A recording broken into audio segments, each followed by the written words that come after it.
इस किसान को मतलब है कृषि बिल किसने पास किया, और सवाल हमेशा सत्ता से पूछी जाती है, विपक्ष से नहीं। विपक्ष से सवाल पूछने का काम गोदी मीडिया का है। वो राइट टू रिकॉल का कानून भी जनता के पास होना चाहिए कि कोई निकम्मा एमपी, कोई निकम्मा एमएलए अगर कोई चुन लेता है तो उसको वापस बुलाने का जो अधिकार की बात थी, उस कानून को डब्बे में क्यों डाल दिया गया। अगर आज देश में इलेक्शन हो जाए तो ना मोदी जी दिखेंगे, ना आपके राजनाथ साहब दिखेंगे, तख्ता पलट हो जाएगा, तख्ता पलट। मोदी जी ने जितने भी नीति लाए उसमें लोगों की आज तक जान गई है। नोटबंदी ले लीजिए, जीएसटी ले लीजिए, मोदी सरकार में कोई मंत्री है ही नहीं। ये किसान है देश का, ये यहाँ पे विपक्ष की जरूरत नहीं है। ये सवाल करने के लिए किसान का बच्चा तैयार है, विपक्ष तो हम पहले ही नहीं मानते। मोदी जी भी चाय वाला बन के आए थे और कहते थे वडनगर स्टेशन पे मैं चाय बेचता था। उस चाय वाले को 3 डिग्री टेम्परेचर का ठंड पता नहीं है जो ये किसान बैठे हुए हैं। राहुल की नानी बीमार है और गोदी मीडिया की लगता है नानी मर गई है सुन के। वो चैनल जी अपना शुभ नाम बताइए।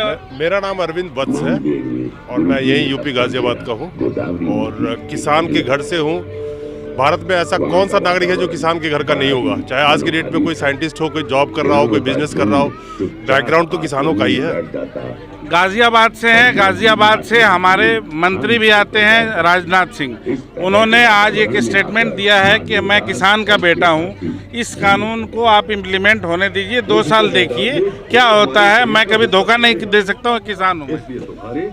राजनाथ सिंह से एक सवाल पूछना चाहूंगा कि राजनाथ सिंह जी अगर 2 साल या 1 साल की बात करते हैं कि ट्राई करके देखिए, तो राइट टू रिकॉल एक कानून था जिसमें जनता को ये हक दिया जाना था कि अगर आपको कोई एमएलए एमपी पसंद ना आए तो 6 महीने साल भर में आप बदल सकते हैं। वो राइट टू रिकॉल का कानून भी जनता के पास होना चाहिए कि कोई निकम्मा एमपी, कोई निकम्मा एमएलए अगर कोई चुन लेता है तो उसको वापस बुलाने का जो अधिकार की बात थी, उस कानून को डब्बे में क्यों डाल दिया गया।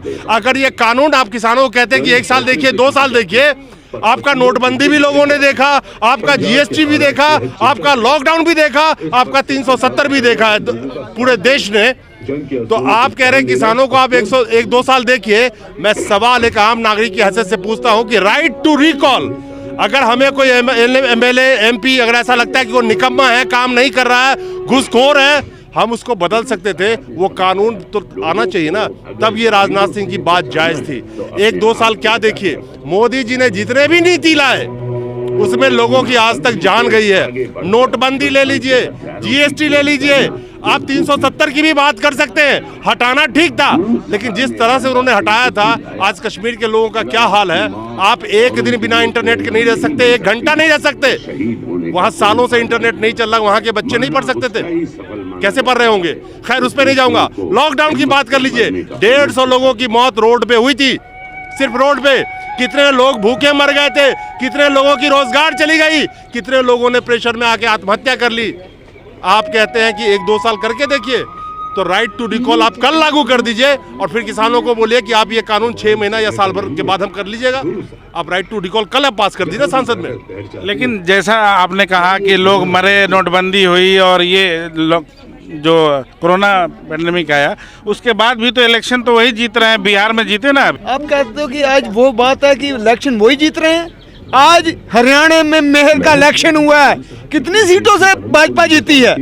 0.0। कहाँ गए लोग जागरूक हो चुके हैं। अगर आज देश में इलेक्शन हो जाए तो ना मोदी जी दिखेंगे, ना आपके राजनाथ साहब दिखेंगे, तख्ता पलट हो जाएगा, तख्ता पलट। और ये तख्ता पलट अब हो, समय आने पे हो, ये तय है कि अब देश का जो बागडोर है वो किसान के हाथ में होगी और किसान तय करेगा कि कौन उस तख्त पे बैठेगा। राजनाथ सिंह की बात कर लेते हैं। आज बहुत सारा इंटरव्यू दिया उन्होंने लोकल मतलब निजी चैनलों पे। उन्होंने तरह तरह की बातें की कि मैं गरीब माँ का बेटा हूँ, किसान का बेटा हूँ। उन्होंने कोट किया कि किसान का बेटा हूँ, मैं गलत नहीं कर सकता हूँ। तो आप लोगों को यकीन नहीं है? वैसे तो वो कृषि मंत्री नहीं है, उनको नहीं, कृषि मंत्री की बात वो कर रहे थे, प्रधानमंत्री की बात वो कर रहे थे। क्या कहना चाहेंगे आप? मोदी सरकार में कोई मंत्री है ही नहीं, सिर्फ मोदी जी और अमित शाह जी पूरे देश के मंत्री हैं। 2 लोग देश चला रहे हैं। कृषि मंत्रालय में राजनाथ सिंह जी आएंगे, राजनाथ सिंह में पीयूष गोयल घुस जाएगा, तो ये बात आप छोड़ दीजिए। दूसरी बात आपने कही कि राजनाथ सिंह जी ने कहा कि मैं गरीब किसान का बेटा हूं, मैं समझता हूं किसानों का दर्द। मोदी जी भी चाय वाला बन के आए थे और कहते थे वडनगर स्टेशन पे मैं चाय बेचता था। उस चाय वाले को 3 डिग्री टेम्परेचर का ठंड पता नहीं है जो ये किसान बैठे हुए हैं। 40 के करीब किसानों की मौत हो गई, शहादत हो गई, उनके मुंह से एक शब्द निकला। ये सिर्फ और सिर्फ एक राजनीति है और चोंगा पहन के राजनीति, डुअल पर्सनैलिटी इसको बोलते हैं, सामने कुछ और पीछे कुछ। मोदी जी भी तो गरीब का बेटा बोलते थे। आज देश में गरीब कहां से कहां पहुंच गए, आप आंकड़ा उठा के देखिए ना। इस पे मैं कहना चाहता हूं, आज भाजपा है कहां? भाजपा का तो कहीं नाम ही नहीं है। आज तो पार्टी मोदी जी के नाम से चलाई जा रही है। मोदी के नाम से भाजपा तो खत्म हो गई थी। जब अडवाणी जी को देश का प्रधानमंत्री नहीं बनाया तो मोदी तो उस दिन ये पार्टी का नाम मोदी पार्टी हो गया था। भाजपा रह कहाँ गया था? ये तो सीधा सीधा ऐसे है कि एक इनका चरित्र है, वो जो चरित्र है दिखता कुछ है। जैसे अब मैंने ये सूट बूट डाल रखा है तो मैं लगता हूँ कि मैं बड़ा खुशहाल घर से हूँ, मगर क्या पता मेरी परिस्थिति क्या है। इनकी परिस्थितियाँ कुछ हैं, ये दिखते कुछ हैं। इनकी नीयत और नीति में बड़ा फर्क है। ये हम चलने नहीं देंगे, देश का किसान ये चलने नहीं देगा, चाहे कुछ हो जाए। लेकिन 7वें राउंड के वार्तालाप के बाद भी आज जो कुछ निकल के नहीं आया सामने, बस वही बैठना और मीटिंग और नेशनल मीडिया और हो अल्लाह, बस नहीं निकलेगा। ये हम सब लोग जानते हैं, किसान सब जानते हैं यहाँ पे। और क्यों नहीं निकलेगा इसकी वजह बताता हूँ मैं। 2014 के बाद मोदी जी कहते थे ना मैं विपक्ष खत्म कर दूंगा। वो विपक्ष कैसे खत्म हो रहा है? डेमोक्रेसी में अगर विपक्ष ना हो तो जिसकी सत्ता होती है वो तानाशाह हो जाता है। तो डेमोक्रेसी में विपक्ष बहुत जरूरी होता है और मजबूत विपक्ष चाहिए। आपको एक चीज बताऊं, विपक्ष तो बाहर घूमने गया, छुट्टी मनाने। यार आप भी वही गोदी मीडिया के पत्रकार हो। नहीं, लेकिन राहुल गांधी को तो रहना चाहिए ना देश में।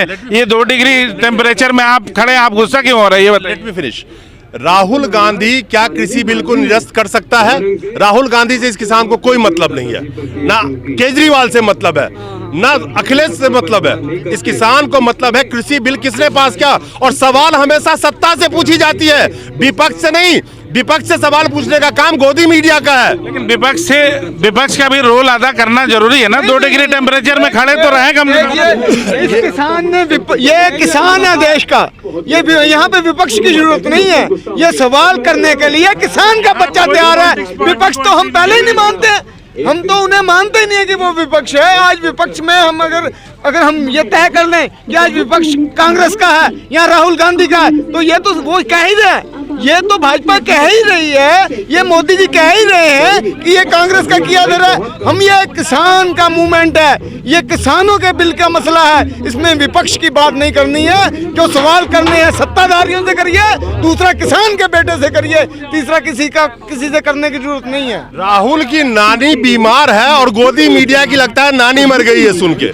पूरे टीवी डिबेट में अब सारा दिन यही चला रहे थे कि राहुल गांधी नानी को देखने क्यों गए, छुट्टी पे क्यों गए। अबे राहुल छुट्टी पे चला गया, देश किसके हाथ में? अगर आप किसी गाड़ी में बैठे हो, उसका ड्राइवर उतर के चाय पीने गया तो ड्राइवर पे चिल्लाओगे भाई जल्दी चलो ना, कि कंडक्टर को बोलोगे कि भाई तुम क्यों नहीं गाड़ी चला रहे हो? तो कंडक्टर भी नहीं है। मैं कहता हूँ वो कुछ भी नहीं है। देश कुर्सी प्रधानमंत्री की हो चाहे मुख्यमंत्री की हो, कुर्सी वहीं रहती है, आदमी बदलता है। ना राहुल गांधी से ये भारत है, ना मोदी जी से ये भारत है। भारत वही रहेगा। इतिहास में सिर्फ नाम लिखा जाएगा किस अक्षरों में, ये बहुत बड़ा एक मायना रखता है। आपने कहा कि राजनाथ सिंह ये कहते हैं, मोदी जी के मंत्री ये कहते हैं। एक तरफ तो प्रधान सेवक जी हाथ जोड़ते हैं, वही प्रधान सेवक के मंत्री संतरी रोज इन किसानों को खालिस्तानी, आतंकवादी क्या क्या बुलाते हैं। आज मैं एक हिंदू खड़ा हूँ आपके सामने, मेरे साथ ये देखिए, ये सिख है, उधर देखिए वो मुसलमान खड़े होंगे, कोई दलित होगा, ये भी सिख है, ईसाई भी खड़े होंगे। ये किसानों का आंदोलन है। और जहां पे आप खालसा की बात करते हैं, खालसा हेल्प, हम नहीं बात कर रहे हैं। कल के डीएनए में बाकायदे 1 घंटे का शो बनाया, सिर्फ खालिस्तानी दिखा रहे हैं जी न्यूज। अरे किसकी बात कर रहे हो? चौधरी की बात कर रहे हो आप, उसी की डीएनए उसी की बात कर रहे हो ना। वो क्या बोलेगा यार, जो बीजेपी का चैनल है उसकी मजबूरी है। आप गोदी मीडिया की बात ही छोड़ दीजिए, हम तो करते ही नहीं ना। लेकिन मीडिया एक नेशनल आप रिप्रेजेंटेटिव है, आपको तो कुछ ये 2 डिग्री टेम्परेचर नहीं दिख रहा है। वो चैनल जो मैं नहीं कहना चाहता था, अब शब्द नहीं बोलना चाहता था, आखिर वो देश के नागरिक हैं, मगर वो नागरिक होने का हक अदा नहीं। रोटी तो खाते हैं ना 2 डिग्री टेम्परेचर, तो उनको भी वो देखिए, अगर रोटी खाते होते तो किसान की बात करते, खालिस्तानी की बात नहीं करते।